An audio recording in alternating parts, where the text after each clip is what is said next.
같이 나아갑니다. 찬송가 305장입니다.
무슨 마음을 품고 어떤 자세와 무슨 태도를 취했는지 아버지께서는 다 알고 계십니다.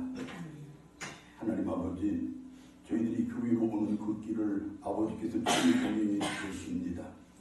저희들의 발걸음을 재셨으며 코끝의 호흡과 심장의 박동을 재셨을 뿐만 아니라 일거수일투족은 물론 마음의 중심까지도 세세히 살피셨습니다. 하오니 원하고 바라옵기는 저희들의 죄된 모습과 허물과 부끄러운 것들을 다 감춰주시고 덮어주시옵소서. 하나님을 예배하는 성도로서 참 모습을 회복시켜 주시옵소서. 하나님께 영광 돌리기에 부족함이 없게 하시고 하나님의 복을 받고 은혜를 누리기에 부끄러움이 없게 하여 주시옵소서. 또한 간절히 바라고 원하옵나니 이 시간이 나는 죽고 내 안에서 주님이 다시 살아나시는 거룩한 시간 되게 하시고 나는 무너지고 우리 교회가 다시 세워지는 복된 시간이 되게 하시옵소서. 우리 주님 예수 그리스도의 이름으로 기도드리옵나이다. 아멘.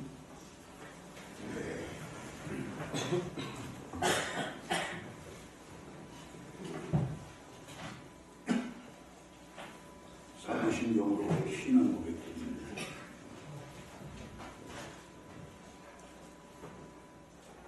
나는 전능하신 아버지 하나님 천지의 창조주를 믿습니다.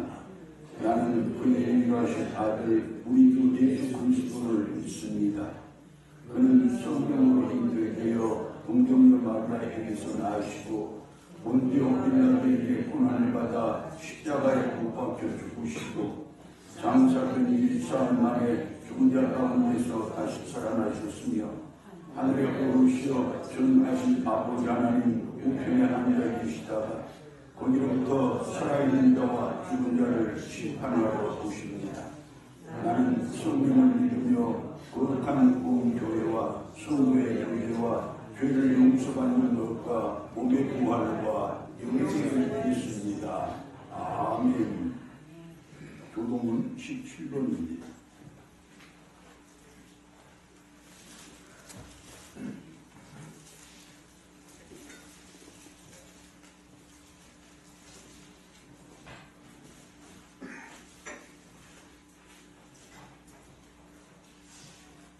너희 권능 있는 자들아 영광과 능력을 여호와께 돌리고 돌릴지어다.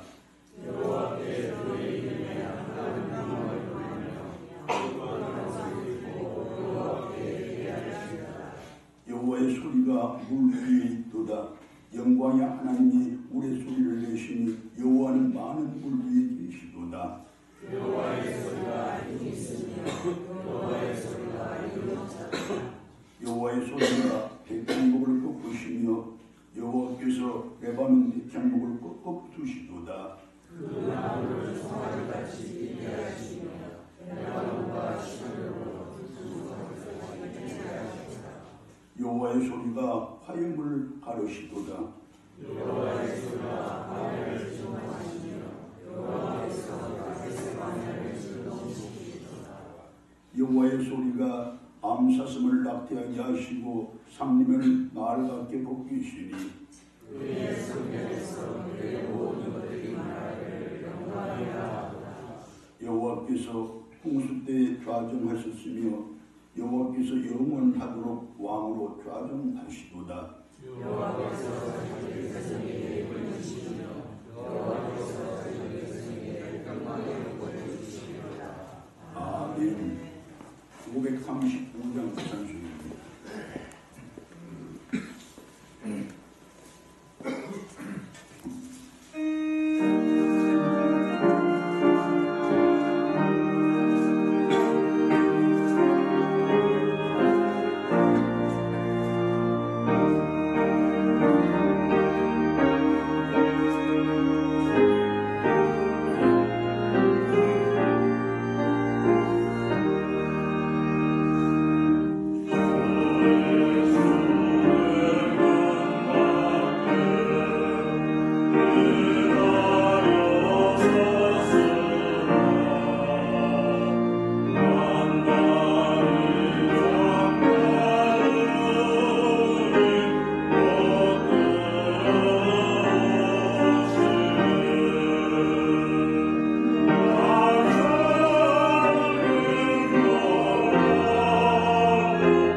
솔리테오 글로리아.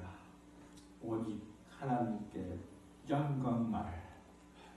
거룩하신 하나님 아버지, 온 세상이 새로워지는 이 봄날, 우리를 주의전으로 인도하시고 함께 예배 드릴 수 있는 은혜 주심에 감사드립니다.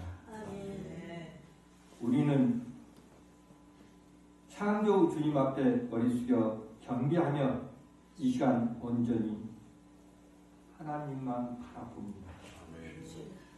특별히 사흘을 맞이하여 부활하신 예수 그리스도의 은혜와 생명의 능력을 다시 기억하며 감사드립니다. 죄로 죽었던 우리를 다시 살리신 십자가의 사랑과 부활의 소망이 우리 마음속에 살아 역사하게 하옵소서. 하나님 아버지, 우리가 지난 한 주 동안 하나님의 뜻보다 세상의 바람을 더 따르고 믿음보다 불안과 걱정으로 살았던 모든 허물들을 이 시간 회개합니다. 주님의 긍휼과 자비로 우리를 용서하시고 다시 새 마음과 새 영으로 채워주시옵소서. 하나님 아버지, 우리나라를 위해 기도드립니다. 대통령 탄핵이란 정치적, 경제적, 사회적 격동 속에서도 주님께서 이 나라를 붙드시고 혼란 중에도 정의가 서게 하소서. 이제 국민은 새로운 대통령을 선출하는 중요한 시기를 맞이했습니다. 주님, 올바른 판단력을 허락하사 국민이 현명한 선택을 하게 하시고 공의롭고 백성을 위하는 지도자가 세워지게 하소서. 우리의 기준이 세상의 말이 아니라 하나님의 말씀 위에 서게 하시며 이 땅 위에 진리와 정의가 흘러 넘치게 하옵소서. 교회가 정치적 분열 속에서도 세상의 빛과 소금으로서 참된 역할을 감당하게 하시고 모든 성도들이 말씀과 기도 위에 굳건히 서게 하옵소서. 하나님 아버지, 주님이 친히 세우신 우리 들꽃교회가 힘들고 어려운 때에서도 주님의 뜻을 드러내기 힘쓰는 교회가 되게 하시고 들꽃교회를 통하여 하나님의 영광이 드러나게 하시며 어둡고 소망 없는 이 시대 속에 하나님의 영광의 빛을 비추게 하시사 영혼을 사랑하는 뜨거운 마음을 주시고 입을 열어 복음의 비밀을 담대히 전하는 교회와 성도들이 되게 하옵소서. 하나님 아버지, 예배를 준비하기 위해 봉사 헌신하신 그분들에게 믿음과 지혜를 주셔서 감당할 수 있도록 은혜 다하여 주시옵고 최선을 다하여 섬기게 하고 맡겨진 사명을 감당할 때 하나님의 은혜가 강하게 임하사 능히 감당하게 하옵소서. 또한 이 시간 주의 이름을 부르며 간절하게 하나님께 나아가는 이마다 살아계신 하나님을 만나게 하시고 지치고 상한 심령들을 위로하여 주시며 특별히 질병으로 고통받던 병든 육체가 치유되는 은혜와 물리칠 수 있는 힘과 용기를 주시길 기도합니다. 하나님 아버지, 이 시간에 단위에 세우신 목사님 위에 함께 합쳐서 주님의 말씀을 전하실 때 큰 은혜가 임하여 우리의 삶이 변화되도록 인도하여 주시옵소서. 우리의 믿음이 강건해지기를 원하오며 주님의 사랑을 실천하여 세상이 새롭게 변하는 소금의 역할을 감당하게 하여 주시옵소서. 주님, 목사님의 가정을 능력의 오른팔로 붙들어 주시옵소서. 모든 영광 주님 홀로 받으시옵고 감사드리오며 존귀하신 우리 주님 예수 그리스도 이름으로 기도드립니다. 아멘.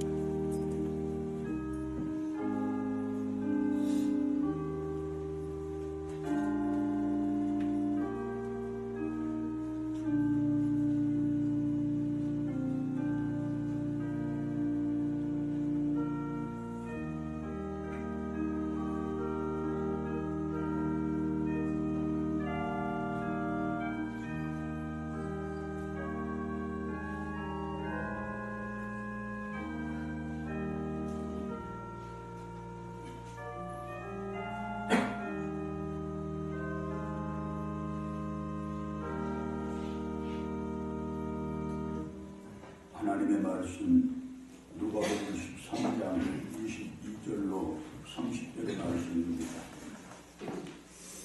누가복음 13장 22절로 30절의 말씀을 제가 받들어 봉독합니다.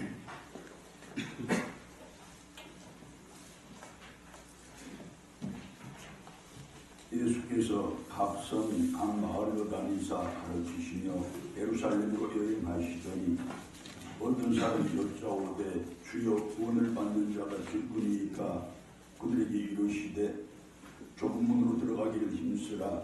내가 너희에게 이르노니 들어가기를 구하여도 못하는 자가 많으리라. 또 집주인이 일어나 문을 한 번 닫은 후에 너희가 밖에 서서 문을 두드리며 주여 열어주소서 하면 그가 대답하여 이르되 나는 너희가 어디서 온 자인지 알지 못하노라 하리니 그때 너희가 말하되 우리는 주 앞에서 먹고 마셨으며 주는 또한 우리의 길거리에서 가르치셨나이다 하나 그가 너희에게 말하여 이르되 나는 너희가 어디서 왔는지 알지 못하노라. 행악하는 모든 자들아 나를 떠나가라 하리라. 너희가 아브라함과 이삭과 야곱과 모든 선지자는 하나님 나라에 있고 오직 너희는 밖에 쫓겨난 것을 볼 때에 거기서 슬피 울며 이를 가리라. 사람들이 동서남북으로 도와서 하나님의 나라 잔치에 참여하리니 보라 나중된 자로서 먼저 될 자도 있고 먼저 된 자로서 나중될 자도 있느니라 하시더라. 아멘. 찬양으로 하나님께 영광을 돌립니다.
19절로 21절의 말씀과 누가복음 12장 34절의 말씀은 각각 이렇습니다.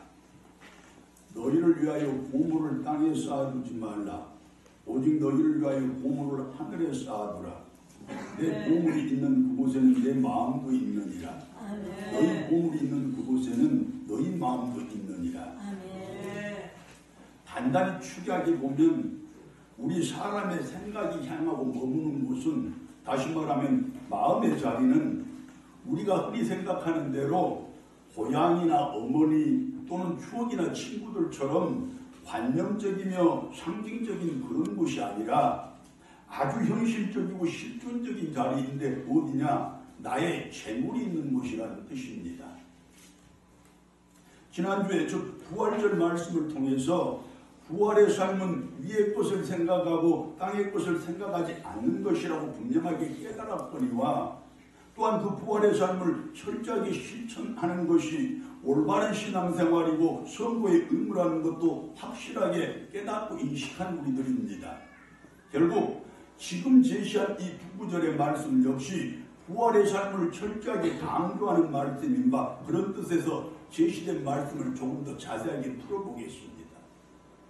먼저 말씀 중에 마음이라는 것은 우리 생명의 근원을 뜻하는데 인격과 행위의 중심이라는 뜻입니다.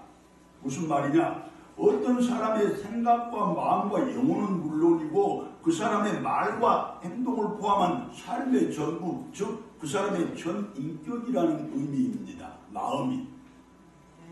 다음은 보물이라고 나오는 바 재물 또는 재산이라는 말로도 대신할 수 있고 사람들의 최고 관심의 대상이라는 말로도 표현할 수 있는데, 세상을 살아가는 사람들의 최고 관심의 대상은 늘 항상 언제나 경제적인 가치, 즉 돈으로 대표되는 물질이라는 것입니다. 여러분, 나는 안 그렇다고 말할 수 있는 분 여기 계십니까? 또한 땅이 있고 하늘이 있는데 땅은 변화무쌍한 이 세상에서의 내 육신적인 삶을 뜻하는 말이고, 하늘은 그 육신의 삶과 대조되는 영적이고 영원한 신앙의 삶을 의미합니다. 그리고 말씀을 종합해서 정리해보면 다음과 같습니다. 사람의 생각이 물질로 향하고 사람의 마음이 그것에 머무는 것은, 곧 우리의 최고 관심이 언제나 돈에 있는 그것은 이 세상에 매여 사는 우리로서 어쩔 수 없다고 하더라도, 그럼에도 불구하고 우리의 최고 관심인 그 돈을 이용해서 오히려 땅의 것에 대한 생각을 버리고 위의 것에 대해서만 생각하며 살아갈 수 있는 방법이 있는데, 즉 부활의 삶을 살아갈 수 있는 방법이 있는데 무엇이냐? 우리의 최고 관심인 그 돈을, 그 재산을, 그 물질을 이 땅에다 쌓는 것이 아니라 육신 하늘에다 쌓으면 된다는 것입니다. 다시 말해서 자신의 육신적인 삶에다 최상의 가치를 두고 그 육신적인 욕망과 기쁨을 위해서 내 돈을 모으고 또 쓰는 그 삶을 이제 그만 그치고, 그 돈을 가난하고 불쌍한 이웃들을 이해하고 또한 전도하고 선교하며 교회를 섬기는데, 그리고 사회 정의와 세계 평화와 인권 회복과 인권 보장 등을 위한 일, 하나님께서 기뻐하시며 그분의 나라에 합당한 일에다 사용하라는 것입니다. 그것이 바로 하늘에다 보물을 쌓는 일이며 결국 내 생각과 마음과 눈길을, 즉 자신의 전 인격과 관심을 위의 것에다 두는 방법이라는 가르침입니다. 그렇게 부활의 삶을 살아가게 된다는 말씀입니다. 여러분, 간단하게 다시 설명하자면 우리의 마음은 언제나 우리의 재물이 있는 곳에 가 있는데, 그런 우리의 마음을 땅에다 두지 않고 하늘에다 두려면 우리의 재물을 땅에다 쌓지 않고 하늘에다 쌓아야 한다, 그 말씀입니다. 아멘. 맞습니다, 여러분. 어떤 사람이 누구를 위해서 돈을 쓰고 무엇을 위해서 돈을 쓰는지 그것을 보면 그 사람이 누구를 사랑하고 무엇을 좋아하는지 금방 알 수 있고 분명하게 알 수 있습니다. 그 사실 우리보다 훨씬 더 잘 알고 계시는 하나님께서 본문 말씀에 앞서서 그와 관련된 말씀을 몇 구절 먼저 주십니다. 첫째, 구약성경 잠언 19장 17절입니다. 가난한 자를 불쌍히 여기는 것은 여호와께 구워드리는 것이니 그의 선행을 그에게 갚아주시리라. 아멘. 온 우주의 주인이시고 만왕의 왕이신 그분에게 우리가 언제 돈 구워줄 일이 있겠습니까? 나보다 100배, 1000배, 수만 배 더 부자이신 그분께 내가 무엇으로 그분께 구워드릴 수 있겠습니까? 그런데 나같이 가난한 사람도 그처럼 부자인 하나님께 구워드릴 수 있는 방법이 있다는 것인데 그것이 무엇이냐? 가난한 사람들을 돕는 것이라는 가르침입니다. 아멘. 자, 구워주었다는 뜻은 하나님이 다시 갚아주신다는 의미인데 하나님이 다시 갚아주실 때 원금만 갚아주시겠습니까? 아닙니다. 원금보다 수만 배 더 큰 이자를 붙여서 돌려주실 것이 확실합니다. 할렐루야. 아멘. 다음은 신약성경 누가복음 12장 33절입니다. 너희 소유를 팔아 부지하여 낡아지지 아니하는 배낭을 만들라. 곧 하늘에 둔 바 다함이 없는 보물이라. 여러분, 내 재산을 가지고 가난한 사람들을 부지하면 그것이 바로 하늘에다가 썩지 않고 낡지 않고 녹슬지 않는 금고를 만드는 일이라는 것입니다. 그 금고에다가 보물을 가득가득 채우는 비결이라는 가르침입니다. 네. 또한 마태복음 10장 42절 말씀입니다. 누구든지 제자의 이름으로 이 작은 자 중 하나에게 냉수 한 그릇이라도 주는 자는 내가 진실로 너에게 이르노니 그 사람이 결탄코 상을 잃지 아니하리라. 교장 선생님께 받은 상만도 온 가족이 잔치를 하고 혹시 군수에게나 도지사에게나 대통령께 상을 받으면 이제 상 받았다고 프랑카드를 내붙이는 그런 이 세상에서 그런 분들도 아니고 위대하신 하나님이 나에게 상을 주신다는데 그 상이 언제 나에게 오느냐? 내가 성도로서 예수님의 이름 걸고 가난하고 작은 자들에게 무엇인가 베풀 때 그 상이 나에게 온다는 것입니다. 네. 여러분, 이제 나는 하나님께 상을 받았습니다. 나는 그분께 표창을 받았습니다. 마을 입구에다가 최소한 프랑카드 하나쯤은 붙이는 우리들 되어야 맞지 않겠습니까? 보십시오, 여러분.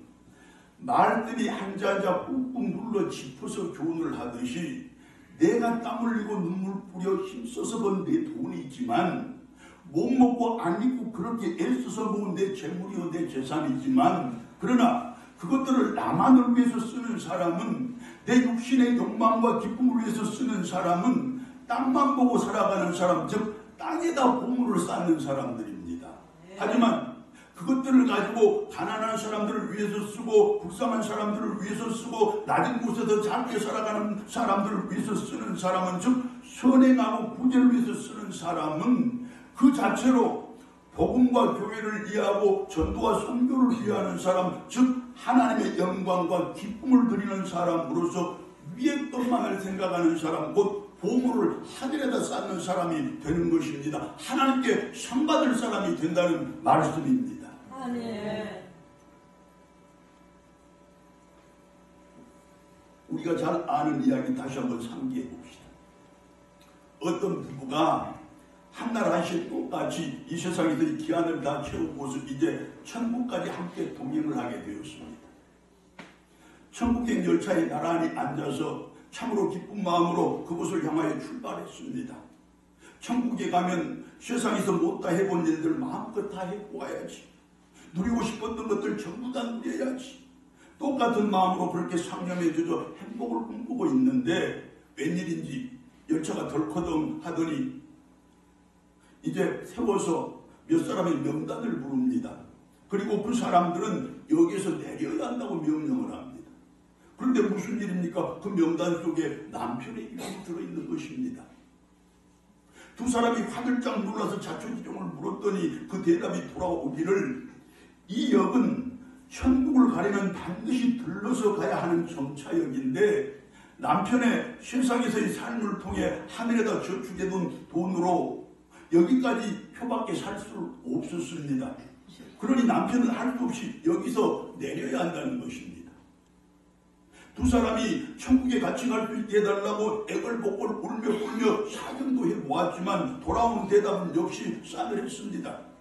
남편이 여기서 내리지 않으면 천국의 열차가 다시 출발할 수 없다는 것입니다. 따라서 남편이 내리지 않으면 여기 타고 있는 사람들 아무도 천국에 갈 수 없다는 것입니다. 아니 어찌합니까? 결국 남편은 그곳에다 내려두고 아내 혼자만 천국을 갈 수밖에 없었습니다.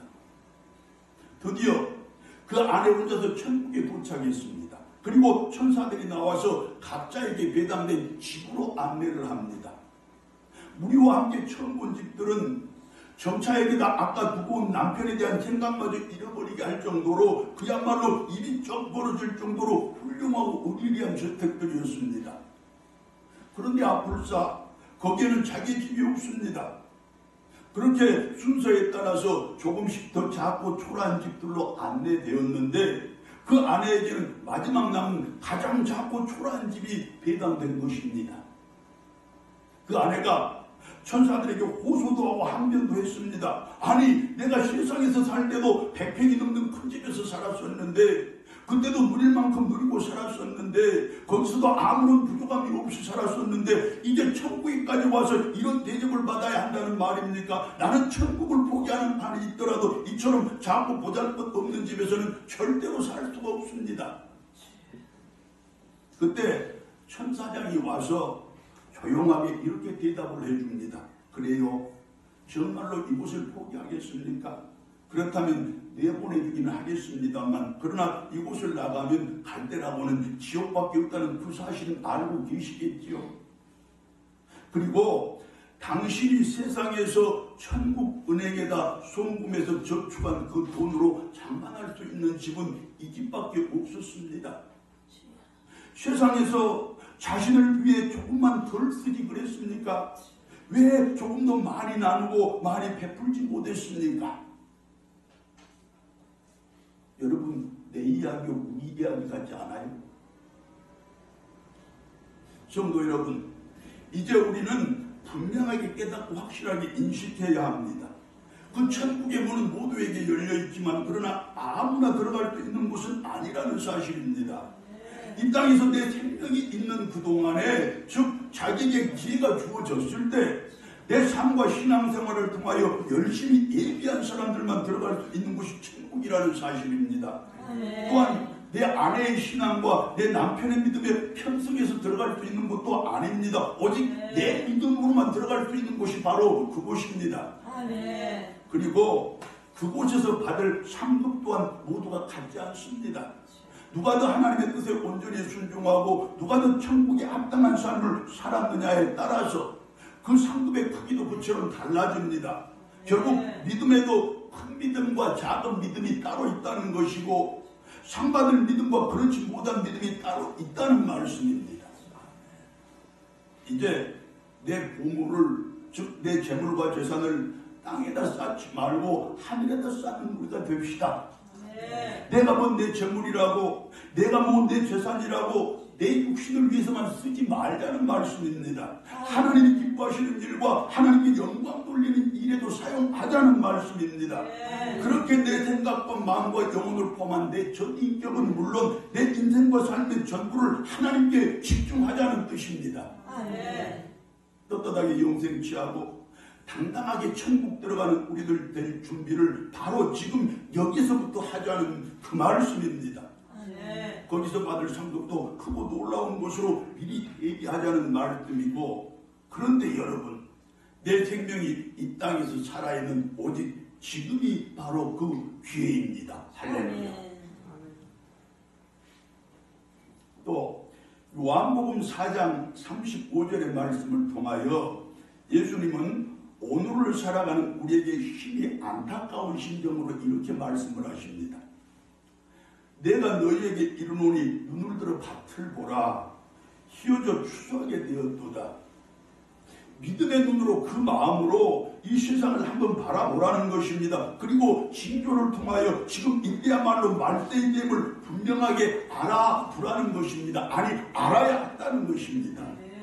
그리고 마지막 심판의 날이 멀지 않았으니 내 자신은 물론 사랑하는 사람들의 영혼의 추수를 지금부터 서두르라는 것입니다.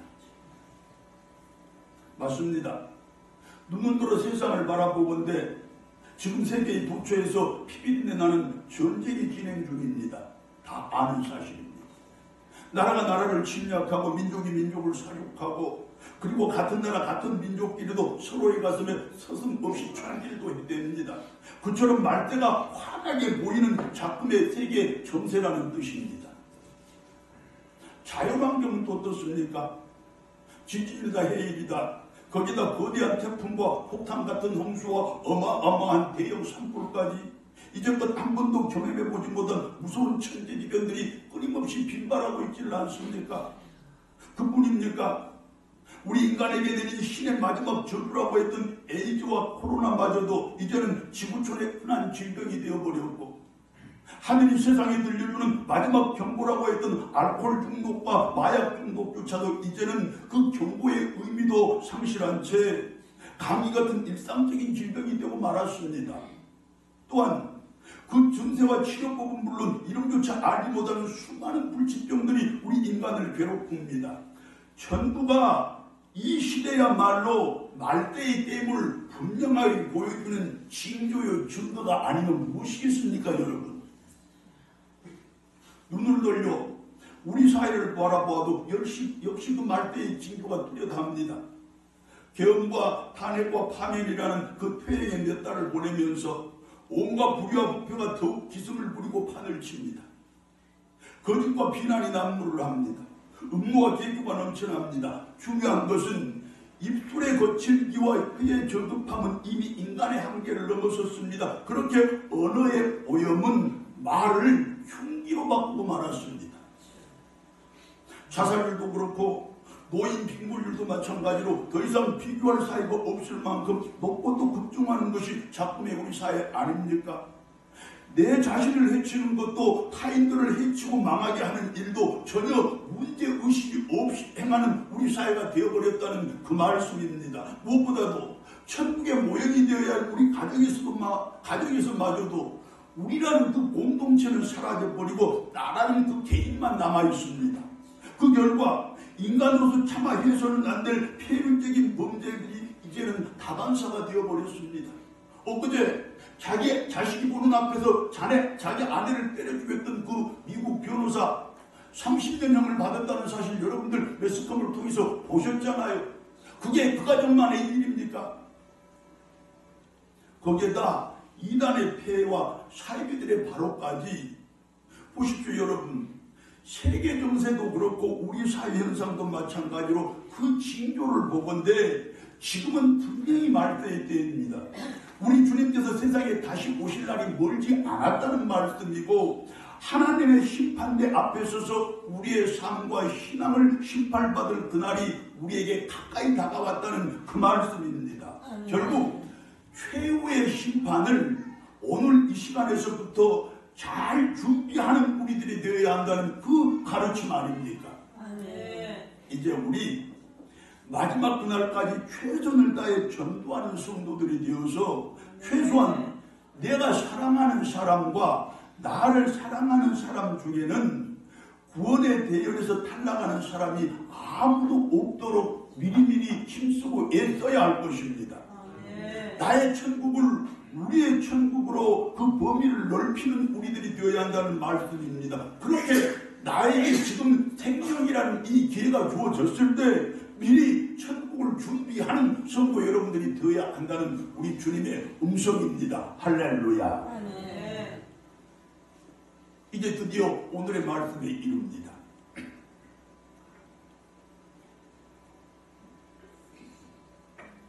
예수님께서는 자기의 죽음이 기다리고 있는 그 에루살렘으로 가시는 길에도 그 길을 곧장 가시지 않고 여러 동네와 마을을 들러서 복음을 가르치고 천국을 전파하셨다고 말씀이 증언합니다. 무슨 뜻이냐?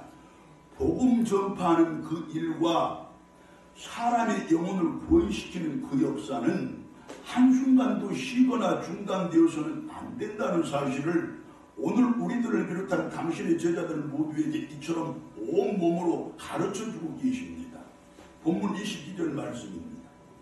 예수님께서 각성 각 마을을 다니사 가르치시며 에루살렘으로 여행하시더라. 여러분, 내가 만약 지금 사형수라고 한번 생각을 해봅시다. 이제 사형 날짜가 내일로 정해져 있어요. 그럼 오늘 여러분들은 무슨 일을 하시겠습니까? 그 순간에 예수님은 복음 전파하시고 구원의 일을 하셨다 그 말씀입니다. 우리가 누구입니까?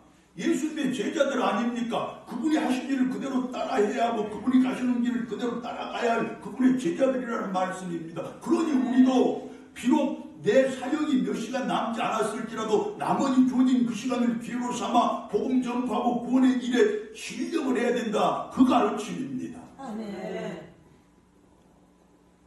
그런데 그 성과 마을을 지나던 중에 어떤 사람이 예수님께 나와 묻습니다. 예수님, 세상에서 구원받을 만한 사람이 몇 명이나 되겠습니까? 과연 우리 중에는 구원받을 사람이 그리 많지 않겠지요? 그 사람의 물음에 예수님이 즉각 대답을 해주시는데, 구원에 있어서 중요한 사실은 구원받을 사람이 중요한 것이 아니다. 그 숫자가 중요한 것이 아니다. 구원받을 일을 힘써 행하는 그것이 중요하고 구원의 기회를 놓치지 않는 그것이 중요한 것 아니겠느냐. 본문 23절로 30절 말씀입니다. 여러분, 구원받을 사람이 수천만 명이면 무슨 뜻이 있습니까? 무슨 의미가 있습니까? 내가 구원받을 일을 하지 않는데. 그러나 구원받을 사람이 비록 몇 사람으로 한정되어 있다고 할지라도 내가 구원받을 만한 일을 하면 나는 구원에 이르지 않겠습니까? 지금 주님이 그것을 가르치고 계시는 것입니다. 맞습니다. 오늘 이 본문 말씀은 우리 주님 예수 그리스도께서 직접 들려주시는 구원에 관한 교훈입니다. 즉 천국에 들어갈 수 있는 방법이 무엇인지를 우리들에게 가르쳐 주시는 말씀입니다. 예수님께서 직접 가르쳐 주시는 구원받고 천국 들어가는 방법도 첫 번째가 좁은 문으로 들어가기를 힘쓰라는 것이 본문 24절 말씀입니다. 좁은 문으로 들어가기를 힘쓰라. 내가 너희에게 이르노니 들어가기를 구하여도 못하는 자가 많으리라. 자, 여기서 좁은 문이라는 이 말은 내 희생과 내 헌신을 통해서만 통과할 수 있는 문이라는 뜻입니다. 누가 열어주어서 들어갈 수 있는 문이 아니고 문이 활짝 열려있어서 아무 때나 들어갈 수 있는 그 문이 아니라 내가 열심히 섬기고 열심히 헌신하고 열심히 봉사하고 내 땀과 눈물이 축적되어야 비로소 그 문이 열리고 내가 들어갈 수 있는 문이 좁은 문이라는 의미입니다. 또한 땀과 눈물이야 그렇게 기본적으로 깔려있고 무엇보다도 내가 회개와 기도를 통해서 거듭남이 있어야만이 열리는 문이고 들어갈 수 있는 문이 바로 그 좁은 문입니다. 예를 들어보자면 이렇습니다. 어떤 괴로움과 무슨 힘든 일이 있어도 내 십자가만큼은 달게 지고 거룩한 신앙생활을 하는 성도가 되는 그것. 세상적인 욕심과 인간적인 욕망을 억제하고 절제하는 정결한 삶이 수반되는 그 사람. 또한 타인들의 아픔에 공감하고 동참하는 희생과 헌신이 바로 그것이고 무엇보다도 주님의 가장 크고 첫째 되는 계명 즉 사랑을 실천하는 것과 그분의 가장 뚜렷한 삶의 방식 다시 말해 섬김을 실천하는 것이 바로 그 좁은 문으로 들어가는 방법이고 또 한 가지가 있는데 물질과 음란을 비롯한 세상적인 유혹과 죄악과 타락을 비롯한 사탄의 속삭임을 온몸과 마음으로 힘써 거부하고 마침내 이겨내는 그것이야말로 분명하게 드러나는 좁은 문으로 들어갈 수 있는 사람입니다. 자, 그런데 이 모든 것들보다 훨씬 더 힘들고 괴로운 소위 낙타가 바늘길을 통과하는 것 같은 그렇게 보통 사람들로서 감당하기가 거의 불가능한 좁은 문이 또 있는데 그러면 그 문은 누가 들어가느냐 보십시오. 다름 아닌 내가 땀과 눈물로 벌어모은 내 피같은 돈과 내 재산을 대가 없이 나누고 베푸는 일을 하는 사람입니다. 조건 없이 바치고 드리는 사람입니다. 자, 그리고 중요한 사실은 아까 보통 사람들로서는 불가능하다고 그랬는데 여러분 우리는 보통 사람이 아니라는 것입니다. 예수님의 피로 값주고 사신 하나님의 거룩한 백성 즉 성도들이라는 말씀입니다. 또한 힘쓰라라는 이 말은 이왕에 내가 할 일이면 그것이 무슨 일이든지 전신과 전력을 다해서 하라는 것입니다. 또한 지금 내가 하고 있는 이 일을 전쟁으로 알고 지면 죽는다는 그 굳센 각오로 힘껏 행하라는 가르침입니다. 가령 로마 시대의 권투시합이나 레슬링 대회에 출전한 선수들처럼 또한 그 시대에 전쟁에 출전한 군인들처럼 온몸에 단 한 방울의 물도 남기지 말고 단 한 방울의 피까지도 다 바쳐서 싸우고 또 싸워야 한다는 것입니다. 그렇게 죽기까지 전신전력을 다 하라는 그 뜻입니다. 그리고 또 중요한 사실은 우리는 예수 그리스도의 좋은 병사들로서 지금 세상 속에서 영적인 전쟁을 수행하고 있는 사람들입니다. 결국 우리의 삶과 신앙생활은 절대로 아이들의 장난이나 놀이가 아니라는 것입니다. 매 순간 최선을 다해야 하고 일마다 목숨을 걸어야 하는 실제적인 전쟁이라는 것입니다. 즉 거룩한 신앙생활과 정결한 삶에 또한 희생과 헌신에 사랑과 섬김에 그리고 내 피 같은 돈과 재산을 대가 없이 나누고 조건 없이 베푸는 등의 모든 신앙적인 덕목에 내 목숨을 걸어야 한다는 것입니다. 그것이 바로 힘쓰라고 명령하는 우리 주님의 뜻입니다.